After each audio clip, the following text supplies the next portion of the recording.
నిన్న కేసీఆర్, నేడు జగన్. ఎన్నికలకు ముందే ఓటమి దర్శనమా? సంక్షేమ పథకాలు కూడా జగన్ని కాపాడట్లేదా? ఒకప్పటి జగన్ ధీమా ఇప్పుడేమైంది? ఎన్నికలకు ముందే జగన్ చేతులెత్తేశారా?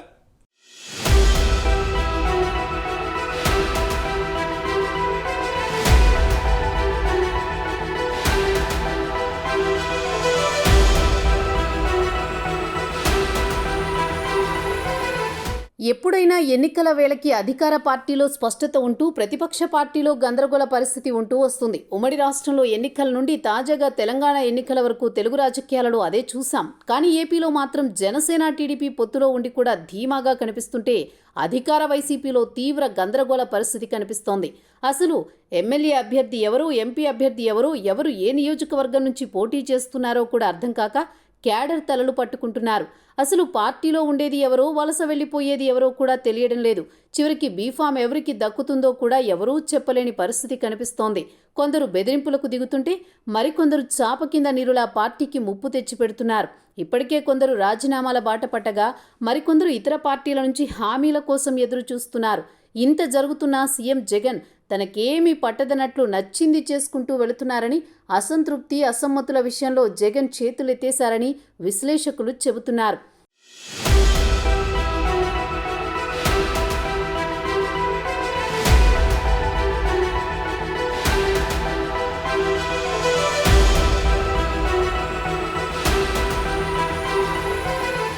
ఏపీలో ఎన్నికల హీట్ 6 నెలల కిందటే పీక్స్కి చేరింది.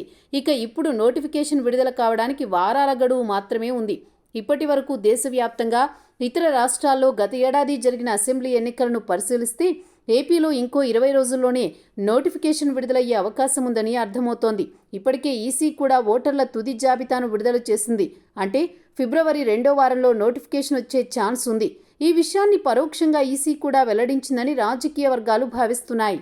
దీంతో ఎవరు ఏం చేసినా, ఎలాంటి ఎత్తులు వేసినా, బుజ్జగించినా ఇక ఈ 20 రోజుల్లోనే చేయాల్సి ఉంది. ఒక్కసారి కోడ్ కుంపటి ముట్టించిన తర్వాత ప్రచారానికి తప్ప ఇంక దేనికి సమయం ఉండదు. అయితే అధికారంలో ఉన్న పార్టీ కనుక ఇప్పటికే ఎన్నికల డేట్ కూడా జగన్కు తెలిసే ఉంటుందని, మరి ఇన్ని తెలిసిన జగన్ ఎందుకు ఇలా ఉంటున్నారు?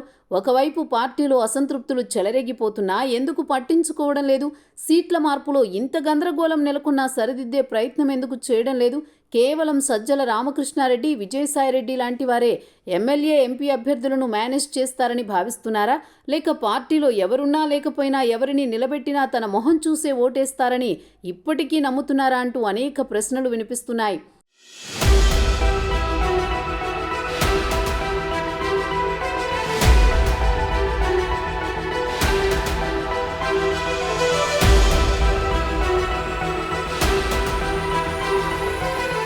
అయితే జగన్లో ఇప్పుడు ఎన్నికల పట్ల ఉన్నది ధీమా కాదని, నిండా మునిగిపోయాం ఇక చేసేదేమీ లేదన్న భావనతో చేతులెత్తేశారని పరిశీలకులు విశ్లేషిస్తున్నారు.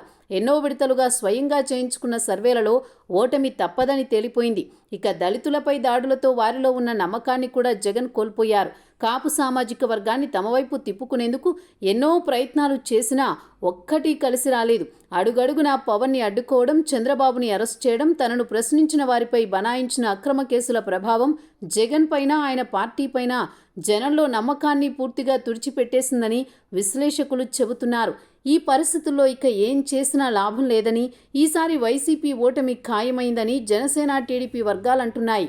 ఈ మేరకే కనీసం పరువును కాపాడుకునేందుకు వైసీపీలో ఈ అభ్యర్థుల మార్పులు, అంబేద్కర్ విగ్రహావిష్కరణలు, ఫ్యామిలీ సెంటిమెంట్ ఉపయోగించడం వంటివి చేస్తున్నారని పరిశీలకులు పేర్కొంటున్నారు. వైసీపీలో ఇప్పుడు నెలకొన్న పరిస్థితులను చక్కదిద్దాలంటే కనీసం 6 నెలల సమయం కావాలి. కానీ 3 వారాల గడువులో ఏం చేసినా ప్రయోజనం ఉండదు. అందుకే జగన్ పూర్తిగా హ్యాండ్స్ అప్ చెప్పేసినట్లు పరిశీలకులు విశ్లేషిస్తున్నారు.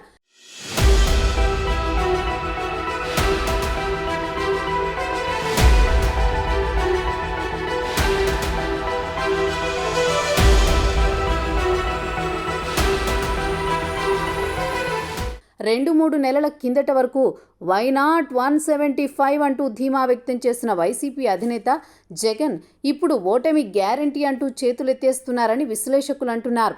వచ్చే ఎన్నికలలో వైసీపీ ఓటమిని జగన్ ఇప్పుడే చూసేశారని, ఆ విషయాన్నే క్లియర్ కట్గా చెప్పేశారని చెబుతున్నారు. తాజాగా తిరుపతిలో జరిగిన ఇండియా టుడే నిర్వహించిన విద్యా సదస్సులో పాల్గొన్న జగన్ సంచలన వ్యాఖ్యలు చేశారు. ఇప్పటికిప్పుడు ముఖ్యమంత్రి పదవి నుంచి దిగిపోవాల్సి వచ్చినా నేను బాధపడను అంటూ మాట్లాడారు. అయితే ఇప్పటికిప్పుడు ఎన్నికలు జరిగితే 175 సీట్లు ఖచ్చితంగా మనమే గెలుస్తామని నమ్మకంగా చెప్పాల్సిన ఈ సమయంలో ఇప్పటికిప్పుడు దిగిపోవాల్సి వచ్చినా బాధపడను అని వైసీపీ అధినేత జగన్ చెప్పడం యుద్ధానికి ముందు ఓటమిని అంగీకరించడమేనని పరిశీలకులు అంటున్నారు. గత 4.5 సంక్షేమ పథకాల పేరుతో లక్షల కోట్లు జనాలకు పంచిపెడుతున్నారు. రాష్ట్రంలో రంగులు, స్టిక్కర్స్, పేర్లు మార్పు, కూల్చివేతలు, ప్రతిపక్షాలపై కేసులు, అరెస్టులు, కల్చర్ ప్రవేశపెట్టి విజయవంతంగా అమలు చేస్తున్నారు.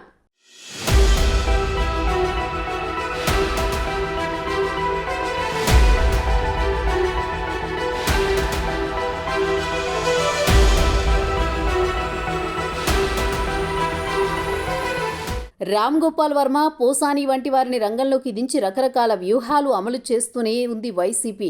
ఎన్ని ప్రయత్నాలు చేస్తున్నా ఏవీ ఫలించడం లేదనే వైరాగ్యం జగన్ మాటలలో కనిపిస్తోంది. ప్రసూతి వైరాగ్యం, శ్మశాన వైరాగ్యం లాగా దీనిని ఎన్నికల వైరాగ్యం అని అనుకోవాలేమోనని పరిశీలకులు అంటున్నారు. అయితే ఎన్నికలకు ముందు టీడీపీ, జనసేనలు కలవకుండా అడ్డుకునేందుకు చేసిన ప్రయత్నాలు విఫలమవడం, ఈ కారణంగా రాష్ట్రంలో కాపు సామాజిక వర్గం వాటి వైపు మొగ్గు చూపుతుండడం, హఠాత్తుగా సొంత చెల్లెలు షర్మిల ఏపీలోకి ఎంట్రీ ఇచ్చి తనపై చేస్తున్న విమర్శలు, ఆరోపణలు, ఏపీలో ఇంత రాజకీయ రచ్చ జరుగుతున్నా మోదీ, అమిత్ షాలు ప్రేక్షక పాత్రకు పరిమితమవడం వంటివి జగన్ వైరాగ్యానికి కారణాలుగా కనిపిస్తున్నాయి.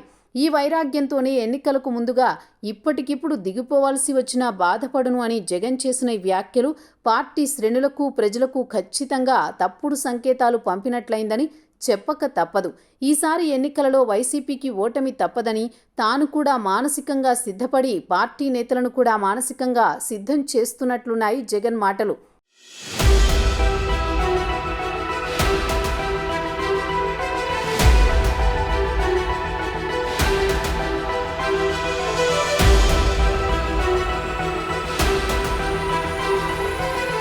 అయితే తెలంగాణ అసెంబ్లీ ఎన్నికలకు ముందు అప్పటి ఆ రాష్ట్ర ముఖ్యమంత్రి కేసీఆర్ కూడా ఇలాగే ప్రజలను హెచ్చరించారు.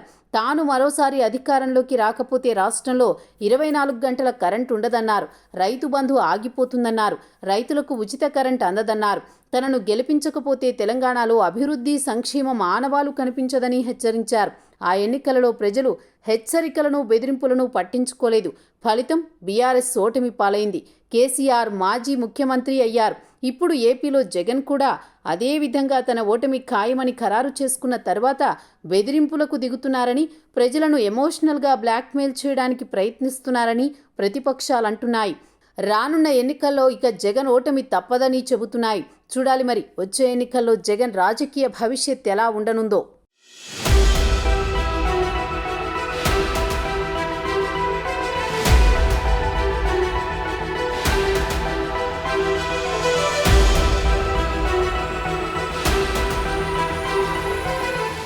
రెండు మూడు నెలల క్రితం వరకు వై నాట్ 175 అంటూ ధీమా వ్యక్తం చేసిన జగన్ ఇప్పుడు ఓటమి గ్యారంటీ అంటూ చేతులెత్తేస్తున్నారు.